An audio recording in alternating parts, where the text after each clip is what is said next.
Have you ever been wandering through your garden and noticing some weird coloration on your leaves? That's what we're going to talk about today.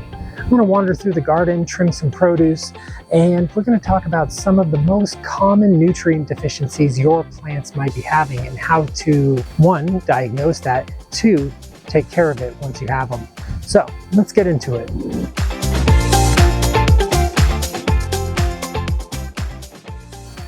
Here's an example of a nice balanced nitrogen, phosphorus, potassium fertilizer in liquid form.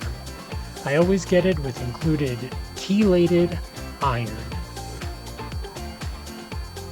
This stuff is great for use during the summer because it won't burn your plants, and you can use it indoor, but I don't recommend unless you want your house to smell like fish. Make sure you choose wisely because not all fertilizers have all the nutrients. So we're going to start over here, and I'm sure you can already see what the problem is here. See, these leaves have this mottled yellow and green, and then the tips are burned, or they're turning brown and they're drying up. And you can see it's mostly just this section. I see some mottling occurring up here a little bit, but that is indicative of potassium deficiency. And that is most likely occurring because it is putting so much effort into making this fruit. And there's still a few on. There's one here, there's one up there. This first one, though, I think is ready to be harvested. So the way you tell if it's ready, so you can see it's got this real matte finish that shines up if you push on it. So that's one way. It's pretty firm, but then if you look at the first tendril up from the plant, you see it's brown here. Once this tendril is dried up and brown, it means it's pretty much done. Clip it off, and we're gonna try to pull that out and inspect the bottom. I'm a little worried about what we'll find underneath it because I haven't moved it since it started. No bug damage, and that's a respectable small watermelon. That's gonna be fantastic for later. You see that one right there has been getting munched on. This is another part of the reason that I trellis all of my stuff up, because it keeps it off the ground, keeps it from rotting, and keeps the rodents from getting into it. So this is insect damage. So whenever you see leaves like this that are damaged, you can always look on the bottom, and there you are. It's kind of hard to see, and we'll get up close. Got all kinds of little buggies on that. So that itself is a sign that the plant is stressed. But you can see all these pock marks. That's where they're sucking the nutrients, the water and the chlorophyll out of the leaves. But these little trails here are from leaf miners, and they just kind of get in there and noodle around.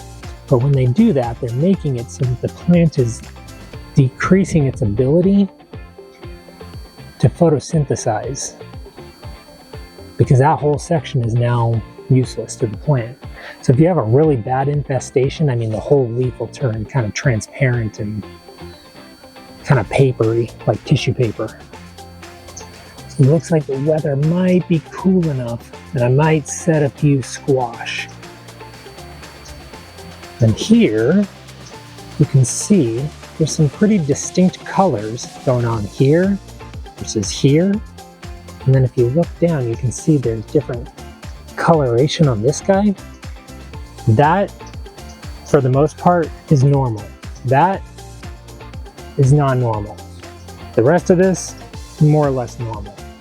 And that's just called variegation. It's just the genetic trait where there's different colors within the leaves. So the biggest issue for most gardeners is actually one that I don't have a great example of, but it's nitrogen deficiency. And so nitrogen is hands down the most important for getting foliar growth. So if you want your plants to continue to grow and thrive. And I'm pretty lucky that I don't have a nitrogen issue. Nitrogen comes from the breaking down of organic material within your soil. It also can get deposited in your soil from rain. So atmospheric nitrogen gets washed into the soil. All the fungus and bacteria use that to break down the organic matter, so the leaves and the beans, things like that, in the soil, and make it available for the plants to use to make new leaves. And so what that looks like, so this is kind of the closest example I've got, is here. Right there, and then this one's light. So you can see, I'm going to zoom out a little bit. This is the loofah. These leaves are nice and green. But then if you come down here, you can see that first leaf, and this is the important part. It's like the first leaf after it's coming out of the ground, and then it gets yellow as it progresses. Nitrogen can move from the old leaves to the new growth. So vigorous plants like loofah, which can grow a foot a day, not an exaggeration, to fuel themselves if they don't have enough nitrogen, that will transport from the old leaves to the new growth.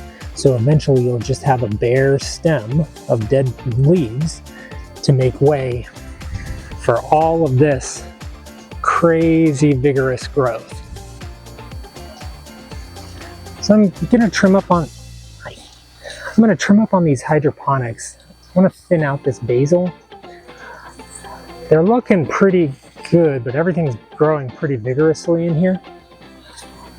And I don't see a ton of nutrient deficiencies on them, which I would expect not to, considering I've been supplementally fertilizing them. What do you think? I've been fertilizing them weekly within the water reservoir, so they should be totally fine. And they are. I mean, I want to say we're 6 or 8 weeks out, and I've got a lot of very vigorous growth on here. So the hydroponics, they seem to be doing all right. So this is a tomato plant, or at least it once was. And when you see something like this, where all of these branches are just cut off and it's missing, it's defoliated, that is 9 times out of 10 a caterpillar. And we can catch him in the act. Look at him go.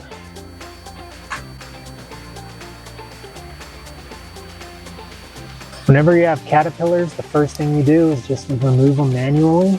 So what I'm going to do is cut that whole branch off, that little guy on there, and he is now chicken food. Hey mama,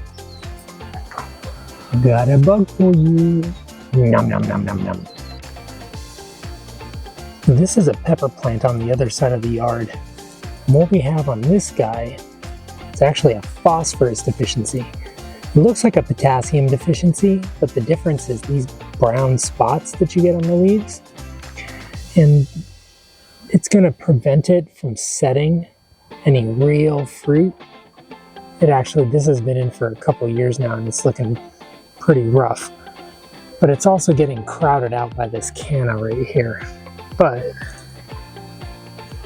canna sure does make some beautiful flowers. This guy is beautiful. No notes. If you have a bed that looks like that, you're doing it right. So a big thing to remember is, as we're growing, we're using nutrients from the soil.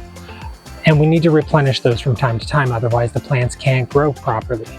Whether it's compost, worm castings, or just supplemental fertilizers, we have to make sure that we get on a good schedule and we fertilize when the plants need it, ideally before they're showing signs of stress.